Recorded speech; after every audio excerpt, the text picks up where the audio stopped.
Imagine pulling into your quiet suburban driveway after a long day, only to find two cop cars flashing lights and your nosy HOA president screaming about a dangerous intruder in your own home.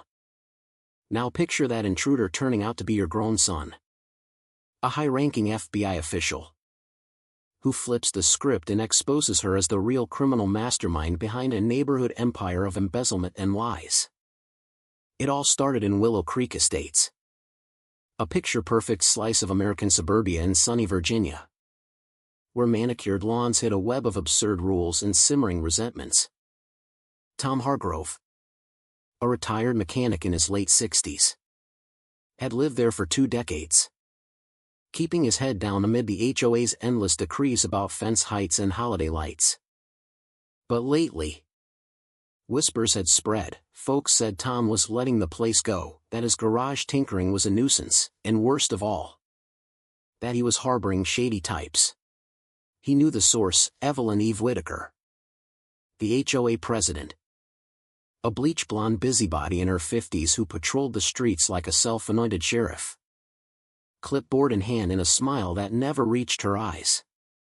Tom ignored the gossip, sipping his morning coffee on the porch while noting every petty violation notice she slapped on his mailbox. Inside, he seethed but stayed silent, biding his time like a chess player waiting for the opponent to overextend. One humid Saturday afternoon, Tom was under his old Ford pickup in the driveway, grease up to his elbows, swapping out spark plugs. The neighborhood was buzzing with the usual weekend hum, kids on bikes, dogs barking, but then came the tap-tap-tap of high heels on concrete. Eve's voice pierced the air like a faulty car alarm. "Mr. Hargrove? We need to talk about that unsightly oil stain on your pavement. It's a clear violation of Section 4.2, Community Aesthetics." Tom slid out from under the truck, wiping his brow. "Eve, it's a driveway. Things get dirty when you work on cars." She crossed her arms, her pearl necklace glinting in the sun. "Work? This looks more like a junkyard operation. And who's that man I saw lurking in your living room? He didn't wave back when I drove by earlier." Tom chuckled inwardly but kept his face straight. "That's my son, Alex. He's 35. Visiting from DC. For the week." Eve's eyes narrowed. "Well, he should introduce himself properly. We have standards here." She huffed off, but Tom caught the glint in her eye, the kind that screamed trouble. By evening, the rumors had escalated. Tom's phone buzzed with texts from neighbors. "Heard you're renting out rooms illegally? Eve's saying your guest is suspicious." Tom didn't respond, but he documented it all in a notebook he'd started months ago, ever since Eve fined him $200 for a non-conforming bird feeder. Alex, lounging in the den with a laptop, overheard the chatter. "Dad, who's this Eve character? Sounds like she's got too much time on her hands." Tom shrugged. "HOA Prez. Thinks she's the moral compass of the cul-de-sac." Alex, sharp as a tack with his federal investigator instincts, raised an eyebrow but said nothing. That night, as Tom grilled burgers, he spotted Eve's minivan circling the block twice. He waved sarcastically. She sped away. The next morning, things went nuclear.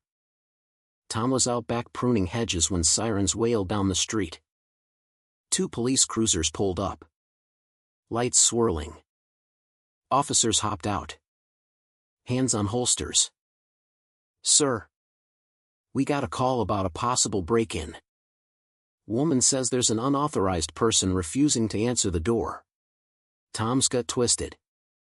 He marched to the front, spotting Eve on the sidewalk, phone in hand, looking smug as a cat with cream. "Officers, that's my son inside." "Alex." The door opened, and Alex stepped out in jeans and a hoodie. Calm as ever. Eve pointed dramatically. See? He ignored my knock yesterday. That's not normal. He could be a squatter. Or worse, dealing drugs. For all we know. As HOA president, I demand you check his ID. We're all about safety here. The cops exchanged weary glances. Ma'am. Ignoring a knock isn't a crime. But to humor her, one asked Alex for identification. Alex pulled out his wallet, flashing a badge that made the officers straighten up. FBI Assistant Director Alex Hargrove. Counterintelligence Division. Eve's jaw slackened, her confident smirk crumbling like cheap foundation. But he didn't answer. It's protocol. Alex fixed her with a level stare. Protocol? You mean your made-up rules? Calling 911 over a closed door is a false report. Ma'am. That's a misdemeanor. Eve stammered. I was protecting the community. Tom suppressed a grin, watching her facade crack. The cops warned her about wasting resources and drove off, leaving Eve red-faced and sputtering. This isn't over. Hargroves. Respect the rules. Alex didn't let it slide. That afternoon, over sandwiches, he grilled Tom about the HOA. Dad. How long has this been going on? The fines. The gossip, she's got a real power trip. Tom pulled out his notebook. Years. But lately, it's ramped up. Dues keep rising. But nothing gets fixed, the pool's green. Sidewalks cracked. Alex's eyes lit. Mind if I poke around public records? Tom nodded. By dusk, Alex had unearthed a gold mine. The HOA's financial filings were a mess, missing quarterly reports. Vague expense lines like miscellaneous upkeep totaling thousands. This reeks. Dad. No audits. No receipts. And look, Eve's signature on every shady transfer. Tom leaned in. You think she's dipping in? Alex smirked. Let's find out. He spent the evening emailing contacts, pulling strings discreetly. The next day, he hit the pavement, knocking on doors with a polite smile. Hi. I'm Alex Hargrove. Quick question, ever seen a detailed HOA budget? Neighbors spilled, nope. Just pay and pray. Eve says meetings are members only, but we're all members. One elderly couple confessed. We got fined $500 for a pink flamingo. Paid up to avoid liens. By noon, Alex had 30 signatures on a petition demanding a full financial disclosure. He dropped it in the HOA mailbox with a note, per state law. Respond within 48 hours.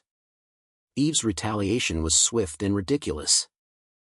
The following morning, violation notices flooded mailboxes, petty stuff like overgrown mailbox flowers or unauthorized bird baths. Tom's arrived via certified mail, a $300 fine for excessive vehicle maintenance. He laughed it off. But Alex noted the pattern. Every petitioner got hit. That's targeted harassment. At the weekly HOA coffee chat, a thinly veiled interrogation session, Eve held court in the clubhouse, sipping decaf with a saccharine smile. Folks, these fines are for the greater good. We can't let a few agitators disrupt our harmony. A brave neighbor piped up, what about the budget? Where's our money going? Eve's eyes flashed. That's confidential board business. Trust us, we're volunteers. After all, Alex, who'd slipped in unnoticed, stood. Actually, State Statute 55.1 to 1815 requires transparency. Refusal could be seen as fiduciary breach. Eve whirled on him. You You're not even a resident. This is trespassing. Alex held up his phone. Recording. I'm a stakeholder via family property. And this meeting's public. Per your own bylaws. The room murmured. Eve banged her gavel, a plastic toy one. Tom noted with glee. Meeting adjourned. And expect more compliance checks. As folks filed out. She cornered Tom. Your son's stirring trouble. Tell him to back off. Or it'll get ugly. Tom smiled thinly. Ugly how? More fake fines? She stormed away. Muttering about entitled outsiders. Tensions boiled over that week. Eve ramped up patrols. Measuring lawns with a ruler at dawn. Issuing warnings for non-neutral doormats. Neighbors whispered about her hit list, and one even caught her photographing yards from her car. Alex. Meanwhile. Dug deeper. Cross-referencing bank statements with county records. Bingo, transfers to a vendor called Apex Landscaping. Owned by Eve's nephew. Invoices for $50,000 in work that never happened. Tom whistled. She's skimming. Alex nodded. And falsifying docs. I forwarded this to the state AG's office anonymously. Soon. Anonymous tips flooded the local paper, HOA scandal brewing. Eve panicked. Calling an emergency board meeting. Tom and Alex crashed it. Petition in hand. Board members, her cronies. Mostly, fidgeted as Alex laid out discrepancies. Over $100,000 unaccounted for. Care to explain? Eve sneered. This is slander. We're maintaining property values. A board treasurer. Sweaty and shifty. Muttered. It's all above board. But when Alex mentioned federal audit, he cracked. Eve handles the books. I just sign. Chaos erupted. Eve shrieked. Traitor, and tried to grab the petition. Alex stepped back. Assault on record. Neighbors burst in. Drawn by the noise. We want answers. Eve's mask slipped fully, face twisted in rage. She yelled. You peasants don't understand leadership. Tom quipped. Leadership? Or larceny? The climax hit like a thunderclap. 2 days later. Sheriff's deputies arrived with warrants. Tipped off by Alex's report. They raided the clubhouse. Uncovering dual ledgers, one polished for show. The other raw with embezzlement, funds funneled to Eve's relatives for ghost services. Padded reserves siphoned to offshore accounts. Eve barricaded herself in the office. Screaming. This is my domain. Deputies hauled her out. Pearls clattering as she flailed. I did it for the community. Ungrateful wretches. Alex presented his badge again. FBI here. This ties into interstate fraud. Your nephew's company spans 3 states. The treasurer spilled everything. Eve's scheme to control dues. Punish dissenters with liens. Even push foreclosures to flip properties cheap. Neighbors watched from lawns. Some cheering quietly. Eve. Cuffed and disheveled. Spat at Tom. You'll regret this. He replied coolly. We already regretted you. By nightfall. She was booked for fraud. Embezzlement. And abuse of power. The board dissolved, a state overseer stepped in. In the aftermath. Willow Creek breathed freer. Restitution checks rolled in, enough to fix the pool. Pave roads. And host a block party where folks swapped war stories. Tom was elected interim chair. Insisting on open books and term limits. Alex returned to D.C. But not before installing community cams and a transparency app. Eve's house sold quick, the new owners tore down her perfect fence. She pled guilty. Got probation. Fines. And a lifetime HOA ban. Rumors said she moved to a condo with no board, poetic justice. The neighborhood bloomed. No longer choked by her rules. Kids played without fines. Gardens flourished unchecked. Tom sat on his porch. Notebook retired. Watching the sunset. But the scars lingered, trust rebuilt slowly. Eyes sharper now. Was Eve the real villain? Or just a symptom of a system that lets petty tyrants rule unchecked? You tell me, in a world of absurd HOA laws. Who's truly knocking at the wrong door?